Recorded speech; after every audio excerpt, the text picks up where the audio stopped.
कानून का कोई भी व्यक्ति उल्लंघन करता है तो ग्राम सभा उस पे 1,000 रुपए तक का जुर्माना लगा सकेगी। ऐसे कुछ और अधिकार भी इस मसौदे में उल्लेखित किए गए हैं। और मध्य प्रदेश पंचायत बंद अनुसूचित जाति क्षेत्रों पर विस्तार अधिनियम में संशोधन करने के लिए ये संशोधन अधिनियम 2022 लाया जा रहा है। दूसरी सकारात्मक बात ये कि जैसा अभी जिक्र भी हुआ और हर कोई जानता है कि ग्राम पंचायतें किस तरह अनियमितताओं की अड्डा बन के रहे। इस स्थिति पे एक हद तक सूचना का अधिकार मिलने के बाद अंकुश लगा है। अभी राहुल जी ने भी बताया, गांव वाले लोग ज्यादातर आरटीआई ग्राम पंचायत के कामों को, उन पे जो भी खर्चा हुआ उसको लेके लगाते हैं। इससे सरपंच सचिवों पर एक दबाव बना है कि कल को हम गड़बड़ करते हैं और सूचना के अधिकार की जानकारी मिल जाएगी तो क्या कैसे देंगे और क्या हमारे खिलाफ कार्रवाई हो सकती है। और कई सरपंचों और सचिवों के खिलाफ कार्रवाई हुई भी है। सचिव सरपंच हुए, अधिकार में लोगों ने जो जानकारी प्राप्त की और उस आधार पर प्राप्त जानकारी के आधार पर की, उसके आधार पर कई ग्राम पंचायत सचिव निलंबित हुए। सरपंचों के खिलाफ रिकवरी के नोटिस निकले हैं, पूर्व सरपंचों के खिलाफ भी निकले हैं, उनके कार्यक्रम में भी गड़बड़ घोटाले हुए उनको लेकर। तो ये कुछ अच्छे पहलू हैं। अब हमारी ये आज के वेबिनार को लेकर राजस्थान और मध्य प्रदेश के कुछ सरपंचों और पंचों से बात हुई वास्तविकता जानने के लिए कि धरातल पे क्या है। क्योंकि हम लोग शहरों में रहते हैं, गाँव से दूर जुड़े हैं, लेकिन गाँव में रहने वाले लोग ज्यादा सही स्थिति बताते हैं।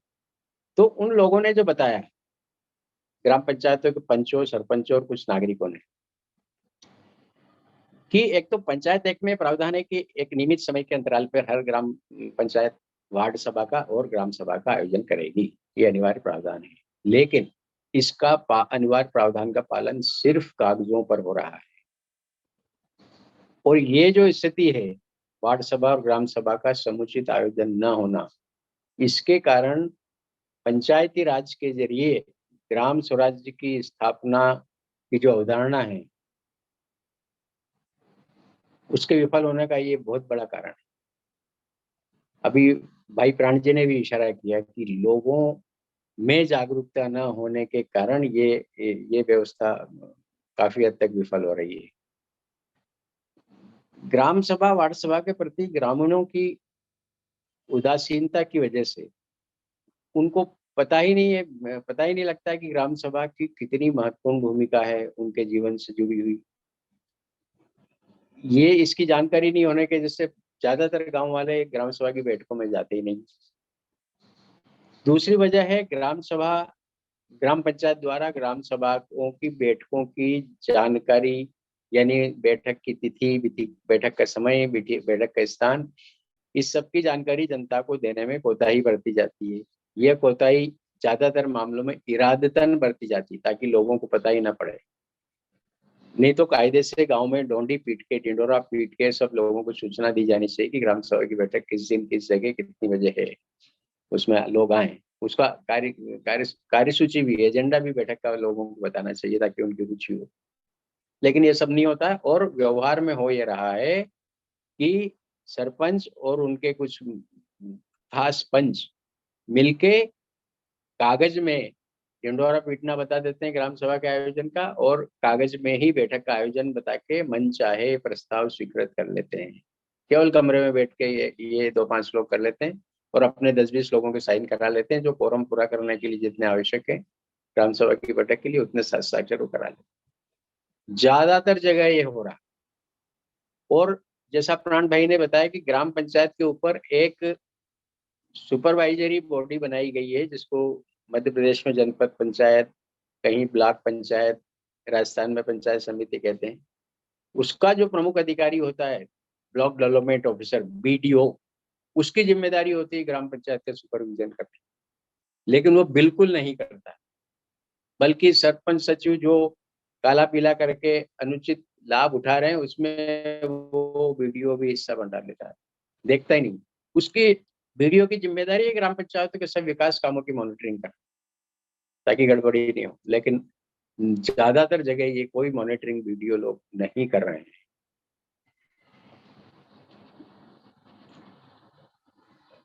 और ग्राम पंचायत की कार्यसूची को प्रचारित करने की तो कोई पहल हो ही नहीं रही है।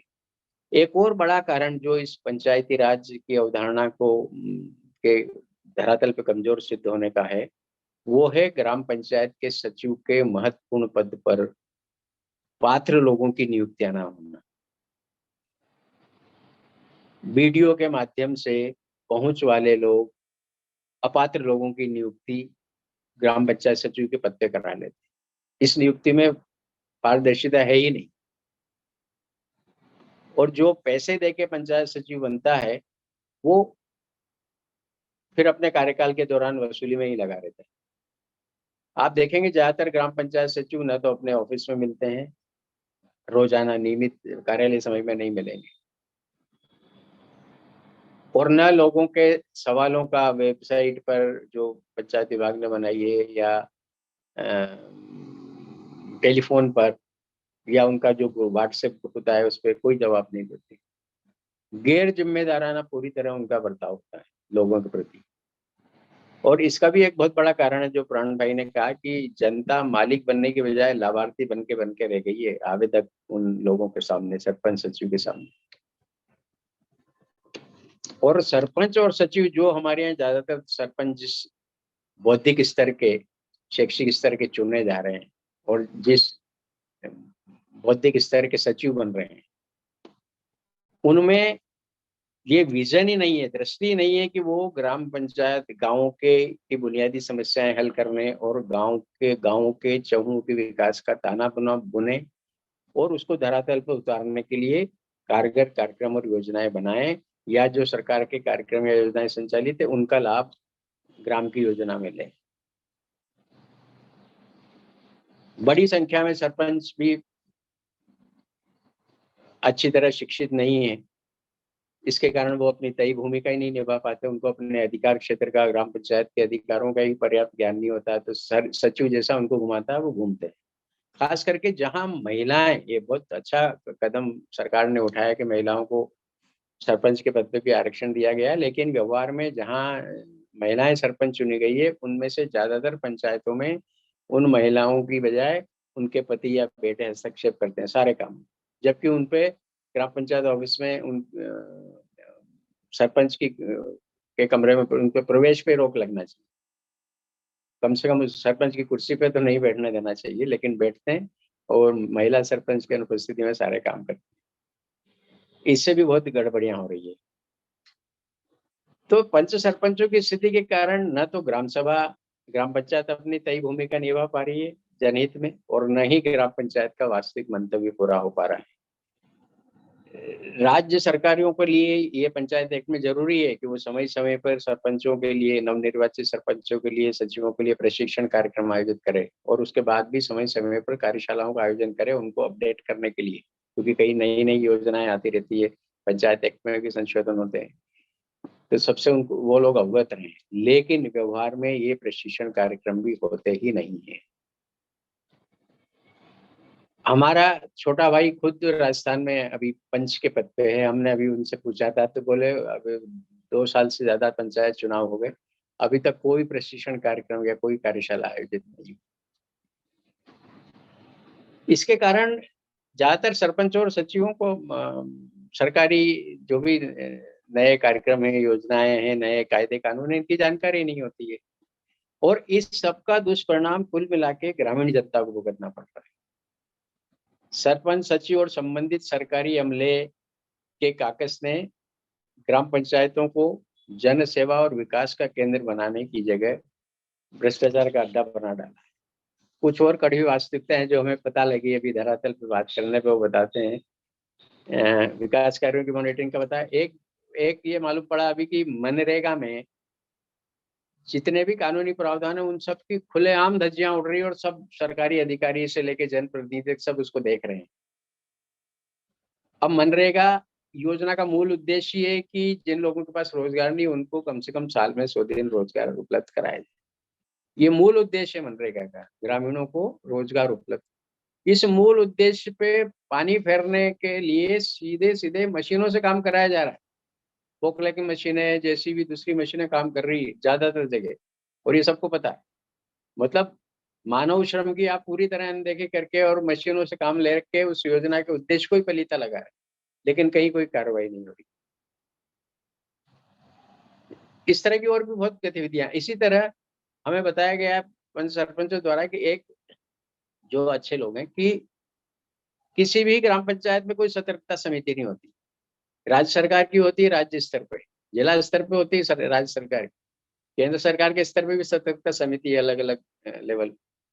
लेकिन ग्राम पंचायत जैसी महत्वपूर्ण इकाई में कोई सतर्कता समिति नहीं, जिसके कारण लोग भ्रष्टाचार की शिकायत कहाँ करें। अगर वो सतर्कता समिति के सामने शिकायत करें और सतर्कता समिति की बैठकों की video block development officer monitoring करे और कलेक्टर भी समय समय पर इन सतर्कता समितियों की बैठकें लेके समीक्षा करें इनके कामकाज की, तो भ्रष्टाचार के पे अंकुश लगने का काम बहुत हद तक हो सकता है। ऐसा व्यवहारिक दृष्टि से पंचायतों से जुड़े लोगों ने हमें बताया। इसके अलावा एक बहुत बड़ा मुद्दा है, ग्राम पंचायतों की जमीन की देखरेख करने वाला कोई नहीं है। जिसके पास लाठी है या पैसा है वो जमीनों पे कब्जा कर रहा है, और सार्वजनिक उपयोग की जगहों पर भी, चरागाहों की जमीन पे, गौशालाओं की जमीन पे, सड़कों की जमीन पे, और पूरे गांव उस ग्राम पंचायत क्षेत्र की जनता खुलेआम देख रही है कि ये सरकारी जमीन थी, यहाँ तालाब था, इसको भर दिया गया, यहाँ ये कब्जा करके दुकान मकान बना दिए गए या और कुछ कर लिया गया।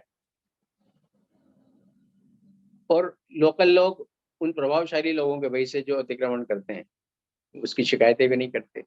लेकिन ग्राम पंचायत के लोगों को तो सब कुछ दिखता है, पंच सरपंच और स्टाफ को, कि ये जो आम आदमी को पता है कि ये सब सरकारी हमारी पंचायत की जमीन है और इस पे अवैध कब्जे हो रहे हैं और कोई कार्रवाई नहीं हो रही। ये अंधेरगर्दी भी बहुत बड़ी पैमाने पर चल रही है। इसके अलावा एक और जो बड़ी बड़ी गड़बड़ी हो रही है जिसपे कम लोगों का ध्यान जाता है कि पंचायत एक्ट में निर्धारित है कि सरपंच कितने लाख हजार तक का या लाख तक का काम खुद अपने आदेश से करा सकता है, किसको ठेका देके, कितने लाख के हजार के काम में संबंधित वार्ड पंच की जरूरत की सहमति की आवश्यकता है, कितने राशि के काम में सभी पंचों की सहमति की आवश्यकता है, तब वो काम स्वीकृत होगा। लेकिन इस सब प्रावधान को ताक पे रख के सरपंच, और जहां बहुत कमजोर सरपंच है या महिला है जिसको कुछ पता ही नहीं है, उनके नाम पे भी उनके घर वाले ये कर रहे हैं कि बिना वार्ड पंच को पूछे, बिना सब पंचों को पूछे, मनचाहे तरीके से जो भी सरकार से स्वीकृत राशि होके आई है उसके लिए ठेका दे रहे हैं और काम करा के कमीशन खा रहे हैं। वार्ड पंच को स्थिति ये भी है कि वार्ड पंच को पता नहीं होता है कि उसके वार्ड में क्या काम मंजूर हो गया और किसको ठेका मिल गया, और जहां पता है वहां वार्ड पंच भी उसमें हिस्सेदार हो जाता है कमीशन। ये भी एक बड़ी विडंबनापूर्ण स्थिति है। तो आप सबको धन्यवाद। गांधी जयंती के इस पावन अवसर पर आज इस बहुत महत्वपूर्ण विषय पर हम सब आपस में विचार विमर्श कर रहे हैं। आशा है इस सेमिनार से निकली बातें आगे तक किसी न किसी रूप में जाएंगी। धन्यवाद।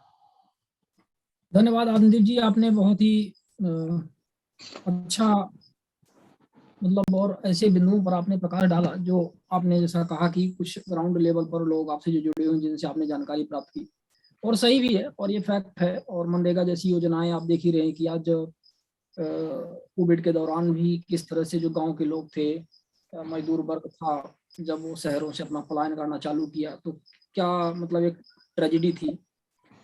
मतलब उस पर मीडिया ने भी दिखाया, सब पार्टियों ने देखा, सब लोगों ने देखा, लेकिन कोई उस पर कुछ बोलने के लिए तैयार नहीं है कि आखिर इतने सारे लोग पैदल चल कर हजारों किलोमीटर की पैदल यात्रा कर कैसे कैसे मतलब और कहाँ गई थी ये शासन प्रशासन की व्यवस्थाएं, और क्यों आखिर उनको जाना पड़ा था ऐसी जगहों पर काम करने के लिए। जबकि जैसा आपने कहा कि मनरेगा जैसी योजना है जो इसी उद्देश्य से लाई गई थी 2005 में कि लोगों को अपने घर में बैठे हुए, गांव में बैठे हुए उनको रोजगार मिलेगा। लेकिन रोजगार क्या मिलेगा उनको, क्या मिल रहा है, वो तो कुत्ते बिल्लियों मवेशियों के नाम पर मास्टर रोल जारी हो जाते हैं, और मृतक लोगों के नाम पर जारी हो जाते हैं, भूतों प्रेतों के नाम पर जारी हो जाते हैं, जो लोग जेल में बंद हैं या जो 90 वर्ष के ऊपर हैं उनके नाम पर जारी हो जाते हैं। और शिकायतें नहीं करे कोई तो कोई फर्क नहीं पड़ता है। सूचना के अधिकार की स्थिति, अब आप सूचना आयुक्त ही रहे हैं, राहुल सिंह जी हैं, उन्होंने भी अपनी बात कही है, तो वो तो वर्तमान में भी सूचना आयुक्त है, तो वो जानते हैं कि स्थितियां क्या हैं। ग्रीवेंसेस अपने स्थान पे होती हैं कि किसी व्यक्ति को कोई लाभ नहीं मिल रहा है इसलिए वो आरटीआई लगा रहा है, लेकिन ये भी सही बात है कि जो व्यक्ति पीड़ित है वही आरटीआई लगाएगा। और कहीं ना कहीं विरोध लेने वाली बात भी होती है कि आप आरटीआई लगाते हैं, शिकायत करते हैं, तो विरोध की बात आती है। तो विरोध कौन व्यक्ति लेगा जो हिम्मत करके सामने आएगा, या कि वह अपने पर्सनल ग्रीवेंसेस के माध्यम से या जैसे भी है, लेकिन आएगा वही। आज तक ऐसा नहीं हुआ ग्राम पंचायतों में आज स्थितियां हैं कि बहुत सारे लोग इसका विरोध कर पाए। आरटीआई भी लगाने वाले एक आध ग्राम पंचायत में बड़े मुश्किल से काथी खड़े होते हैं। तो प्रशासनिक व्यवस्था में हमें ये देखना पड़ेगा कि चाहे वह व्यक्ति अपने पर्सनल ग्रीवेंसेस के कारण आरटीआई लगा रहा है या शिकायत कर रहा है, लेकिन वो लगा रहा है तो उसके फैक्ट की तो जांच होनी चाहिए, उसको तथ्य मिलने चाहिए, उसको सपोर्ट मिलना चाहिए, ताकि वह उस मुद्दे को लेकर के आगे जाए। और भले ही वो पर्सनल इंटरेस्ट के साथ लगा